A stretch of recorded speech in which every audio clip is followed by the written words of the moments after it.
যাবার আগে মোর মনে কোনসি রাগ নিয়ে গেলাম না।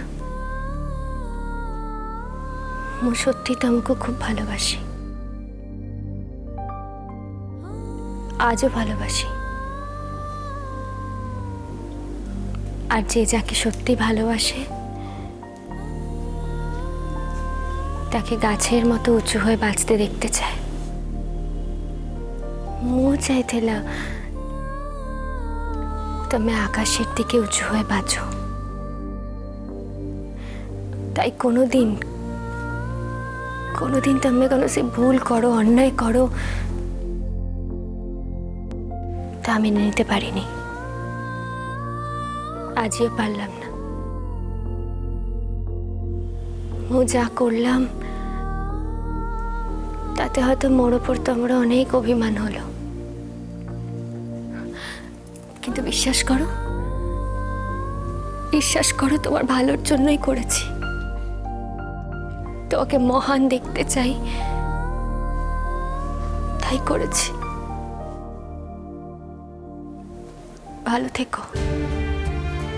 জীবনে আর কোনোদিন কোনো ছোট কাজ করো না, নিজেকে হেয় করো না।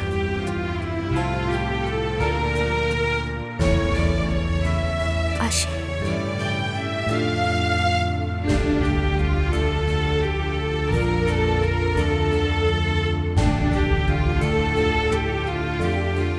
আসি দিদি।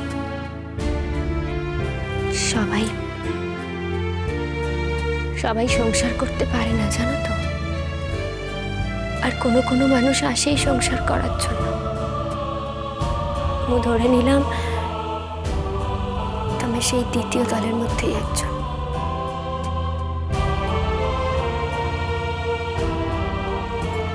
যাও, এবার সুন্দর করে সংসার করো। তোমার পথে তো আর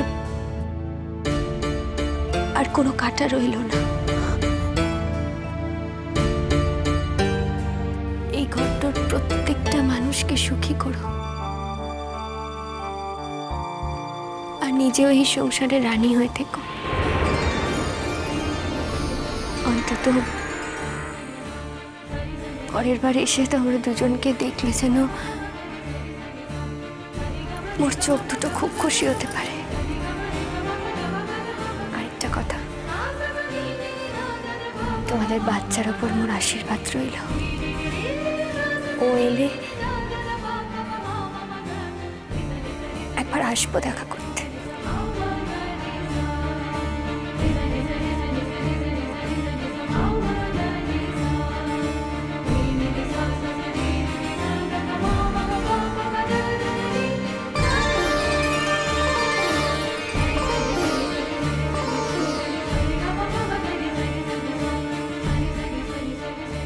খুব কষ্ট হচ্ছে কাজল রানী, খুব কষ্ট হচ্ছে।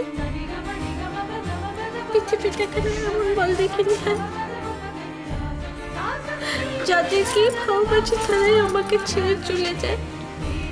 এমন কেন হয়নি যে সব ভালোবাসার মানুষগুলোকে আমরা একসঙ্গে জড়িয়ে থাকি? কেন হয়নি?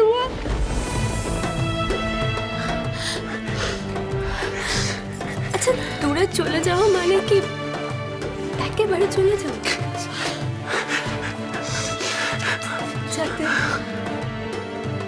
যাতে তোমার সভ্যপথে আরো অনেক বেশি ভালোবাসে, তাই একটু দূরে যাওয়া। আচ্ছা, মতো আসিবি। তুমি কেউ মতো বিশ্বাস করো না নাকি?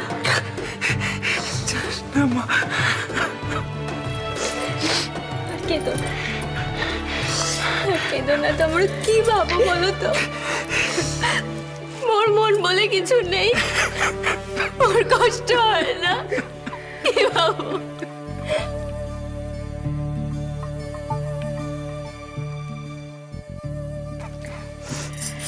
চুপ করো, এবার যেতে দাও আমার। যেতে দাও।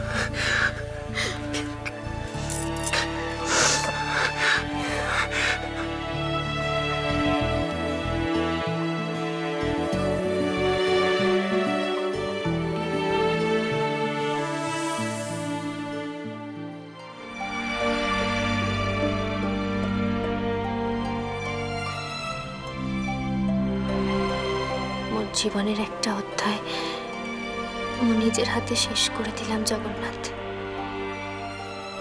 তুমি চেয়েছো বলেই ওর জীবনের নতুন অধ্যায় শুরু হতে যাচ্ছে কাল থেকে।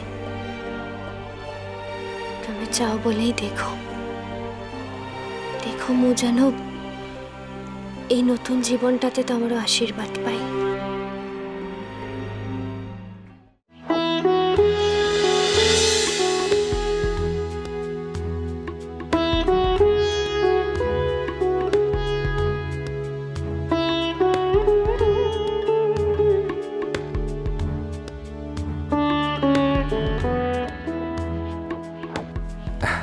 হ্যাঁ, কাইন্ডলি আধ ঘন্টা পরে একটু ফোন করবেন। বুঝতে পেরেছি শুভেচ্ছা জানাবেন তো।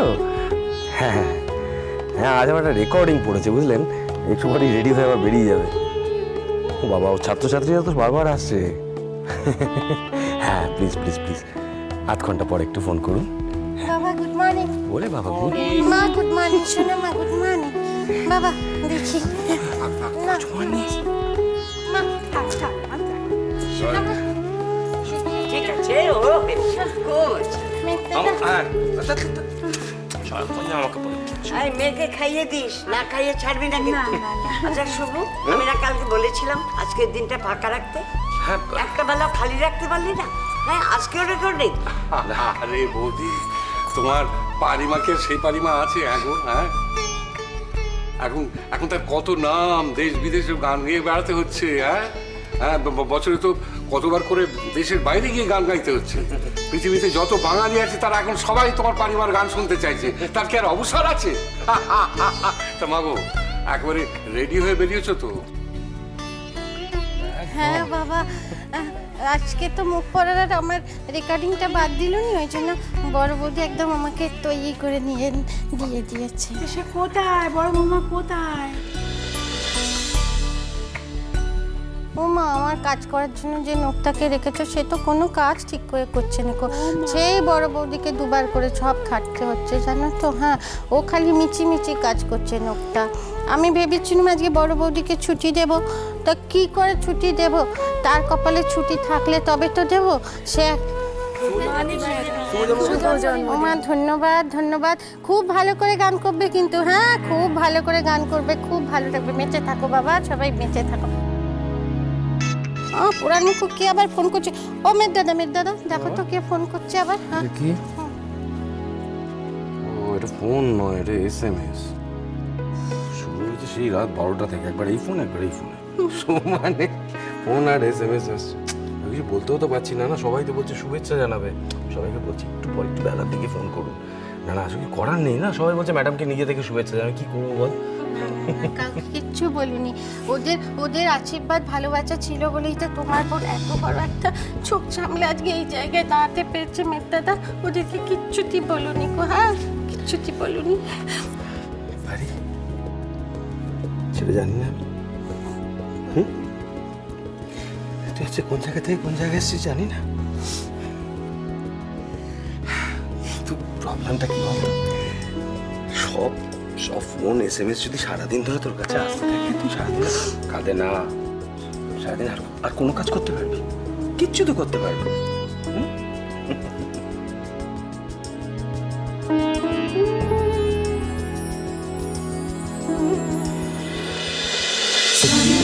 বাজে